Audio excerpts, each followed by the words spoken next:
Well, Will, your arms were measured longer today than at the combine, and that's obviously been a discussion around you this whole pre-draft process. Can you explain how? I mean, how they were measured longer here today? Well, there was a lot of people at the combine who had messed up measurements. That's why you don't really see too much about it other than media people because nobody really bought into it, and quite frankly, nobody really cares. But yeah, I mean, I knew my arms were 33 inches. Everybody kind of had on every height, weight, wingspan, arm length. Everybody was kind of deducted at the combine, and that's why I measured in again today, even though I didn't do anything because I knew that that's not right. What do you make of that whole discussion around you? And I mean, do you feel like it shouldn't matter for your game? I mean, just sort of what do you make of that element of this discourse around you as a prospect? For 2 years, nobody had any measurements on me, and nobody said anything about my play. So now all of a sudden, an arm length decides if I'm a good player or not. I think it's BS. But any decision makers in the NFL, they don't really care. It's all people who don't coach, and they don't coach for a reason.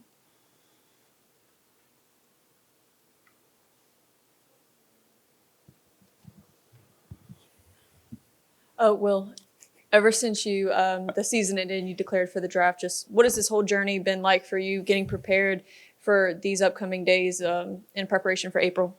Yeah, I mean it's been long, but it's exciting. I'm super thankful and blessed to be in this position and have this great program behind me.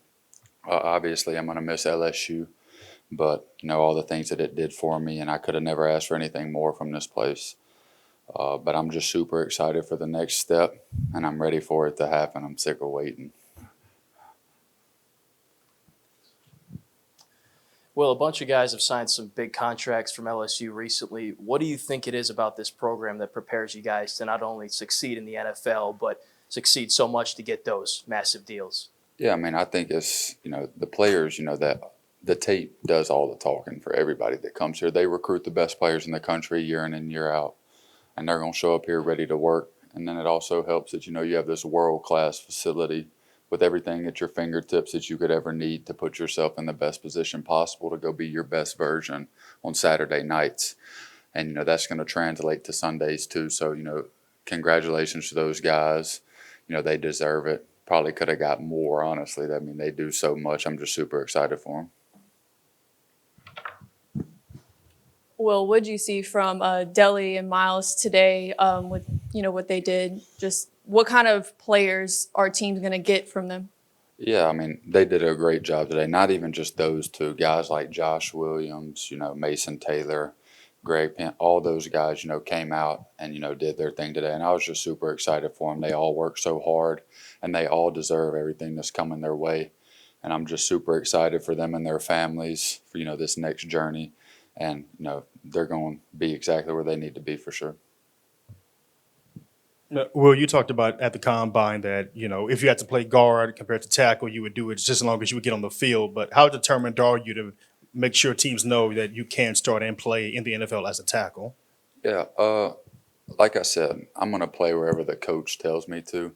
But I've talked to quite a few people, and only two teams that I've talked to out of everybody see me as a guard, and that's because they already have tackles. So other than that, everybody knows what position I play, and everybody knows my mindset on that I'm willing to do whatever it takes to help the team win and, get on the field as early as possible. But everybody knows that I can play tackle. We're good. What kind of mark do you hope to have left on LSU and the program and the culture and just Louisiana football, being a Louisiana native yourself? Yeah, the biggest thing for me was, come in and leave it better than I found it, in the O-line room. That's something that me and Coach Davis talked about through my recruiting process, and I feel like I did a good job of that, trying to show these guys that are in the room right now the right way to go about their business on and off the field, the way to, take care of themselves, the way to approach academics, and really just try to set the best example that I could and build a foundation for Coach Kelly's vision and, his program. And, I'm just, like I said earlier, I'm just super grateful for this place. I dreamed of coming here, dreamed of wearing that purple and gold on Saturday night. And, it's done so much for me and my family. And, I'll never be able to put into words what this place means to me.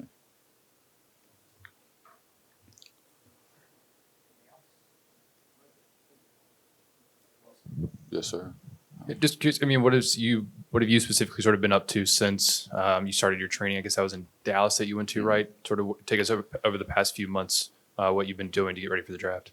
Yes. When I went to Dallas, it was like December 15th. All that is combine prep, getting ready for that type of stuff. But after the combine, I moved back here. Kind of been transitioning back to football shape, get out of the underwear Olympics mindset, and get back to playing ball. That's what I'm ready for. I'm ready to just get back to all the good stuff. So really just working out, staying in shape, being around my teammates and stuff like that, just helping them get ready for this as any way I can. And that's about it. Naps.